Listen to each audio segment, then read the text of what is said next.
It's Monday morning, right before work, and it's time for a Monday Night Raw recap. Sir Owen Disney here with yet another daily vlog. Once again, we are very, very close to hitting 1,200 hits on the YouTube channel. Excuse me, and considering the fact I've only been doing this like 2 months, that's pretty good, in the fact that I'm self-promoting as much as I possibly can. Hopefully you guys and girls out there are definitely doing just the same, getting people to watch this awesome YouTube channel and check out all the awesome content from Disney to wrestling to movies to everything in between, all here on Sir Owen Disney's awesome channel. Once again, we are at 411mania.com, as we always are. And we are basically talking about Raw from last night, which was the Raw Roulette edition, live from Las Vegas, Nevada at the Mac Center. Yeah, that's all you're going to get, folks. Anyway, so, pretty much the show started off. CM Punk came out angry, and deservedly so. Frustrated to the point, just, not even with music. He basically just shuts his own music off. He's agitated. He grabs the mic. He says, "This should have been my 435th day as champion." And he was cheated out of the championship. Said this forever will be known as the Phoenix Screwjob. Basically also because he's got screwed worse than Brett got screwed in Montreal. He never had anyone restart matches for him. He was a real champion and the true people's champion. So Vince comes to the ring, tells Punk, basically, he has no problem in crashing the party, just like he did last night. And he has some video footage that could possibly link Paul Heyman to the Shield. And if that is revealed to be the case, there is a job performance evaluation that could possibly lead to Paul Heyman's termination. So, basically, Raw Roulette, if you don't know, basically there's 3 wheels. Alright, one wheel is a wheel of superstars. Every superstar on the roster is on that wheel. One wheel is a wheel of stipulations. There's all sorts of various stipulations on the wheel. And there's something called the Vicky Vegas Challenge. And there's a third wheel for that. Stuff like karaoke, dance-off, stuff like that. But we'll get to that later. So, we had a non-title match to start off the show. And it was Antonio Cesaro, the United States Champion, taking on the Viper himself, Randy Orton. And this match was spun to be a special guest referee match. And who's the special guest referee? The Miz. Of course, to continue the feud. It makes total sense. Plus the fact that The Miz tweaked his ankle last night at the Rumble, so it's a good idea to probably not make him wrestle last night. So we have a really good back and forth match. Very good between both superstars who definitely know how to work with each other. And The Miz is actually a great referee. He knows exactly what he's doing, and for the most part, he called it completely down the middle. So Orton hits Mike Sanders' 3.0 backbreaker. Yeah, I referenced Mike Sanders, so I'm the only one who does. Goes up for the RKO. Cesaro thumbs him in the eyes. He goes to punch Orton in the stomach over and over repeatedly. Miz pulls him off, doing his referee job. Cesaro backs him up, reads him the riot act right in the center of the ring, and the Miz is like, nah, I'm fine, okay, it's cool. Miz backs off, turns around, bam, RKO, 1, 2, 3. So Randy Orton wins the non-title matchup. You're not going to see Randy Orton as United States Champion, so basically, if anything, this was just to give another rub to the very European Antonio Cesaro, and the fact that even in losing, Cesaro looked great against Orton. Orton's uppercuts, he turned it up a little bit more tonight because he was facing a guy who actually knows how to throw the European uppercut in Antonio Cesaro. Didn't hit Swiss Death tonight, but he already hit Swiss Death on Randy Orton before, so no problem. Miz helped him up like a good referee should, and skull-crushing finale, of course. This feud will continue, and like I said, I have no problem with this. Just, I have to find a way to figure out how the Miz can get over as a babyface. And right now, the babyface turn is not exactly working like it should be. Maybe you can't really turn him back already. I mean, you have to write it out and see how it's going to go, so there's always that. Next, we had a wheel spin, and the wheel was spinning on Make Me Laugh, which is another one of the Vicky Vegas challenges. And who do we see? Ryback. Yay. So So basically, we go back to Matt Striker in the ring, sans mustache, sad panda, with the primetime players and Ryback. Of course, Striker says whoever makes the audience laugh most wins. Titus makes a joke about Striker, doesn't get the greatest response in the world. Ryback's joke, who's got 2 eyes, 20 fingers, and about to be unconscious. D. Young bails, and Titus goes after Ryback. He actually takes the advantage for about 10 seconds, if that. Ryback hits the spine buster, the meat hook clothesline, and shell shock, while D. Young just looks on at ringside. Because he's not stupid enough to get in the ring like Titus O'Neil apparently was. So Striker laughs, Ryback turns on him, nails him with shell shock, and everybody in the commentators' table start laughing, because obviously they don't like Matt Striker. Pretty positive that's true right there. They don't like Striker, so they were laughing about that. We had a Bob Backlund Hall of Fame video, and it's nice to see that Bob Backlund's going to get inducted at Madison Square Garden, where most of his awesome moments in his career were had. Unfortunately, the time where Bob Backlund lost the WWF Championship to Diesel in like 8 seconds, don't think that's one of the crowning moments of his career, but most of his WWF stuff and WWF stuff, where he was the WWF champion and WWF champion, will also be included in this. And Mr. Bob Backlund, of course, the snapping the crossface chicken wing on random people, even Arnold Sculland, who was the person who threw in the towel for Backlund against the Iron Sheik. So, back in 1985.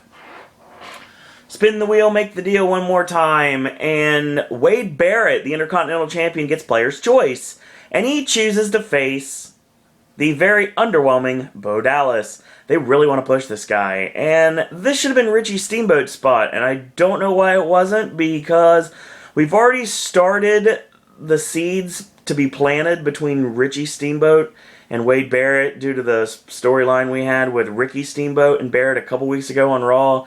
No, this wasn't a good idea. But if you want to get Bo Dallas over, a win over Wade Barrett isn't a bad place to start, especially with him being the Intercontinental Champion and all. So, pretty much, Barrett goes for the bullhammer. Bo hits like it was like a hip toss into a power slam. Basically, it was like a judo throw power slam. Or, if you want to go back into wrestling history, do you remember the program with Rick Steiner and Lex Luger when Lex Luger won the World Heavyweight Championship? Rick Steiner hit this power slam on Luger, got a pinfall on Luger, and of course that built up the fact that he might actually win the WCW World Heavyweight Championship. Of course that didn't happen. But that was the move that we used, so that's the best way to describe it. Spin the wheel, make the deal one more time. John Cena, yay, Super Cena's there, and Mustachio is his opponent. So we're going to get John Cena against Cody Rhodes, so that's not a problem. I got no problem with that. And of course, we focus on the fact that John Cena is now on the cover of Fruity and Cocoa Pebbles. Wow, life imitates art. It just takes one promo, and now John Cena has another endorsement deal. Brilliant move from WWE right there. Brilliant move. So, we really didn't have that long of a match, honestly. Cena goes for the normal stuff. He hits the Protoplex. He hits the his version of the Golden Gate spin, which is never very good. Cody tries to quit. Cena comes out and throws him back in the ring. 5 moves of doom, and it's over. Attitude adjustment, whatever you want to call it. It's over. So Cena gets on the mic, and the crowd is booing the daylights out of him. Literally, they're about 60-40 is what the website's saying here. No, that's generous, to say the least. I'd say 80-20, because that crowd was really, really hating on John Cena. It's like, well, apparently you guys didn't want me to run the Rumble, so he says anybody can come out and say they should have won the Rumble, they could have won the Rumble, but John Cena actually did. And his road to WrestleMania, of course, begins tonight with the choosing of which title he's going to go after.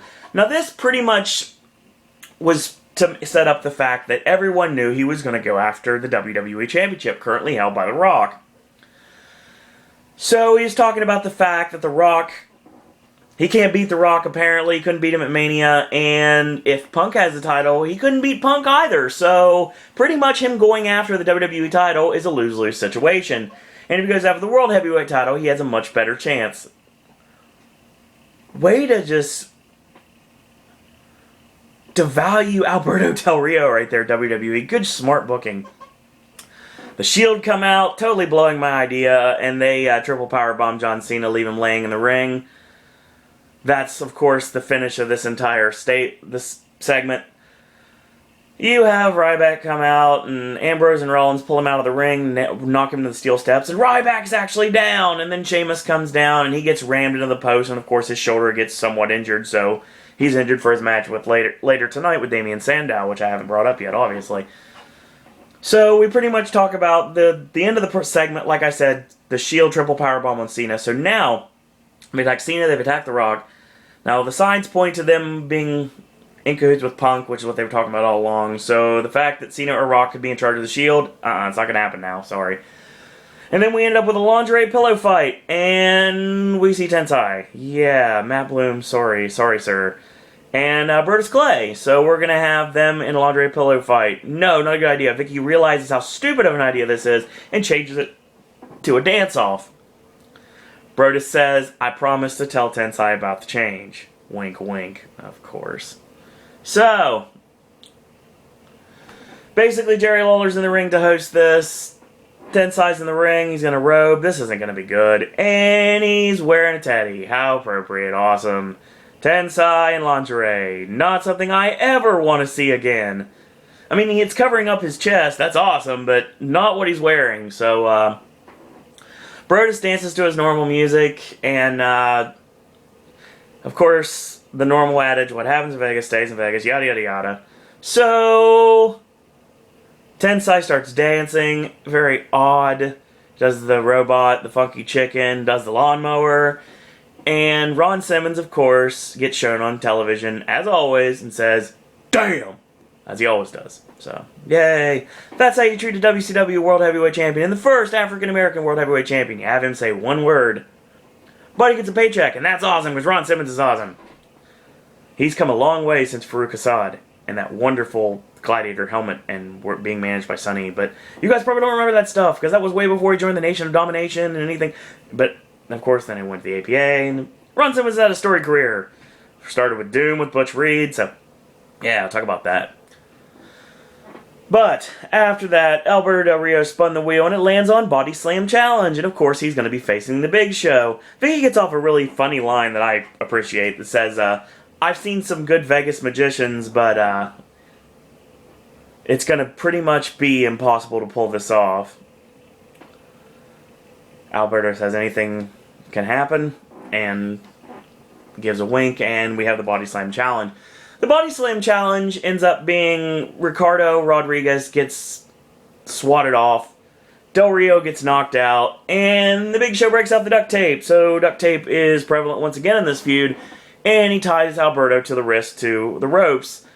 Ricardo gets beat up tremendously while Alberto Del Rio watches on in horror. Vicious chops, launches him in the barricade, slams him, steps on his head.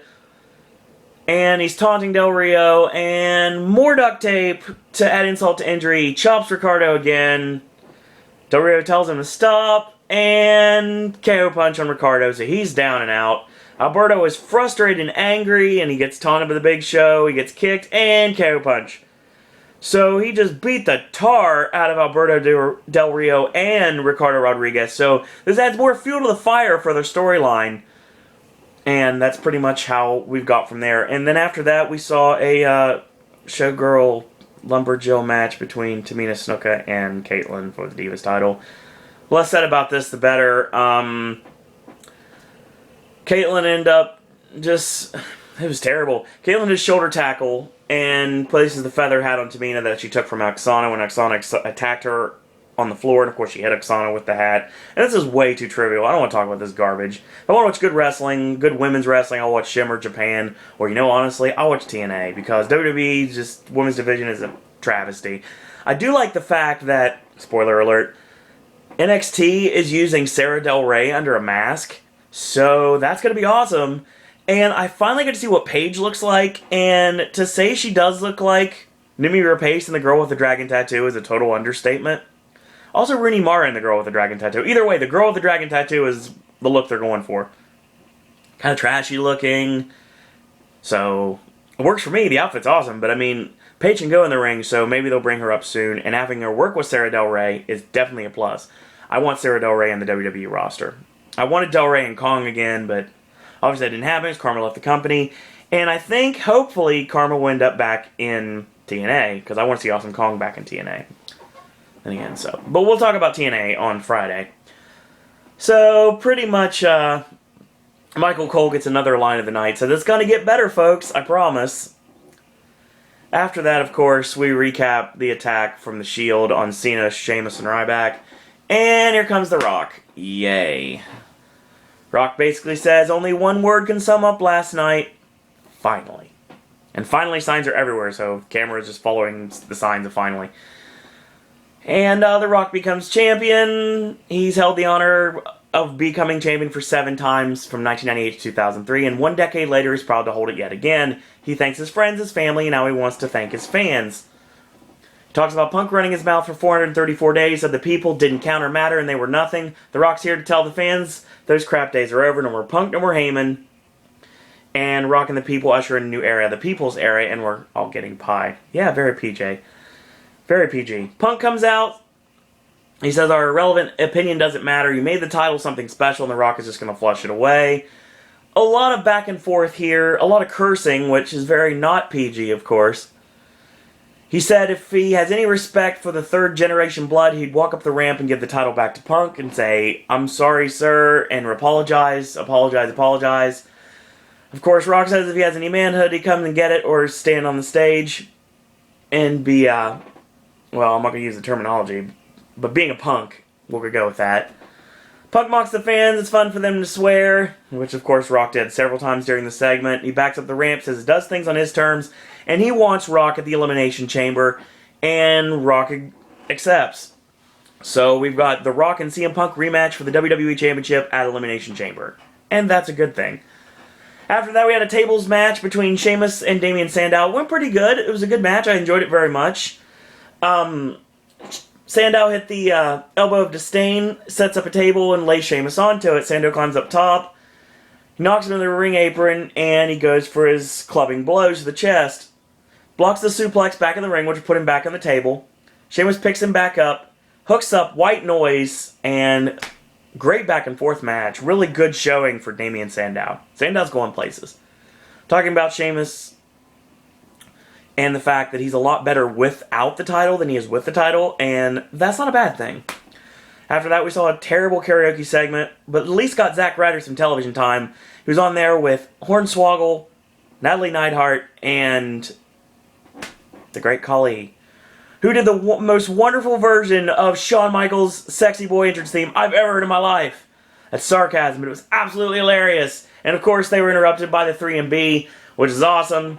He said that Heath Slater basically said him and Jinder Mahal and Drew McIntyre were the real rock stars of the WWE, and Zack Ryder basically says he's into pop, but Khali's more into headbanging, which allowed for the brain chops, and Zack Ryder hits the Rough Rider on Jinder Mahal, and Tadpole Splash on Heath Slater. So, yay, nice comedy segment. So, Chris Jericho, of course, returned to the Royal Rumble, surprising everyone, because he likes to work Twitter, so anything Jericho says on Twitter, don't believe it. Believe the absolute opposite. So that's going to come back to haunt Jericho one of these days. Anyway, Jericho's back, and he had a great showing at the Rumble. Of course, he went from 2 all the way to the end before getting eliminated by Dolph Ziggler. And him and Ziggler are pretty much spin the wheel, and we have a strange Bedfellows match, which means they're going to team together against Hell No. So, we had the match, and the match went really well, as it would, because these 4 are really good together. And, Kane and Bryan end up having a shoving match. Bryan gets knocked down. Ziggler's laughing. There's a blind tag to Jericho. Jericho nails Kane. Of course, Kane thinks that Ziggler hit him first. Jericho powders to the back, and Dolph was left in the ring. Kane chokeslam. 1, 2, 3. So, good win for Hell No, and hopefully they find some new challengers sometime soon if they're going to push Sandow as a singles guy. Same with Cody Rhodes. I think they really need to build up a new heel tag team. Or it's time to take this primetime players seriously, but it's kind of hard to do when they've been treated like a comedy act the entire time. But we'll get to that from there. The next inductee in the 2013 WWE Hall of Fame, Trish Stratus, which is awesome, but a missed opportunity because this should have been in Canada, not in New York. So, congratulations to Trish Stratus. We show a retrospective of her career, her awesome career, going from fitness model to the most decorated women's champion in our era. And after that, we had a performance review, and of course, we knew exactly where we're going. Heyman pretty much begging for his job, and Vince was just sitting there listening to him talk, just letting him say what he had to say. And pretty much at the end of that, he asked if he had anything to do with Brad Maddox or the Shield. Heyman said no, and he basically said he's lied through his teeth every single day of his life. I'm sure ECW superstars will agree with that 100%. So, pretty much, we go to the videotape, and it shows Maddox being talked to by Paul Heyman. And he said there's big things coming for him, and to shut the camera off because the experience was over. And he basically says Maddox has been not really effective in his role, not as effective as the Shield, and that's why the Shield gets paid more. The Shield shows up, and he says just to take the beating like a man. The Shield just beat the daylights out of Brad Maddox, and Heyman laughs. Heyman says it's not him, it's an impersonator, it's in Vegas, of course it's possible. Heyman has a very authentic Jewish New York accent, and that totally didn't sound like him. So, he basically, he begged, and Vince, of course, said he's going to have to terminate him after the fans basically ratted him out and said, is Paul Heyman a liar, and should he be fired? And, of course, the fans say yes. And Vince says, and Lesnar's music hits. And just like everyone thought would happen, Brock Lesnar comes back. Heyman's telling him, don't do this, don't do this. Tells Vince pretty much to get out of the ring because he doesn't know what Brock's going to do. Don't do anything you regret later is pretty much what was said. And picks him up. F5 on Vince McMahon. Shatters his pelvis, which I don't know if it's a work or shoot. Could be either way. It is Vince McMahon after all. And the crowd goes nuts. Brock laughs to himself, hops out of the ring, and Heyman's beside himself. And that's how we go home on the Raw after the Royal Rumble. So, interesting way to start things. Dolph Ziggler and Chris Jericho continue their feud. We're going to continue this weird feud between Bo Dallas and Wade Barrett, possibly over the Intercontinental Championship somewhere down the road after that non-title victory tonight.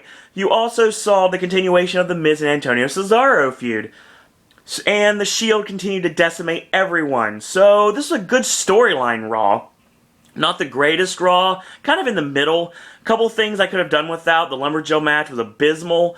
I like seeing Ryder on television and Colley's funny as trying to sing with his thick accent, but no, that was terrible. Raw Roulette could have been used a lot better, but it was utilized okay. Like I said, when it comes to storylines, it was fine. But overall, the show was kind of in the middle. I'm going to sit down here, because I don't feel like standing anymore.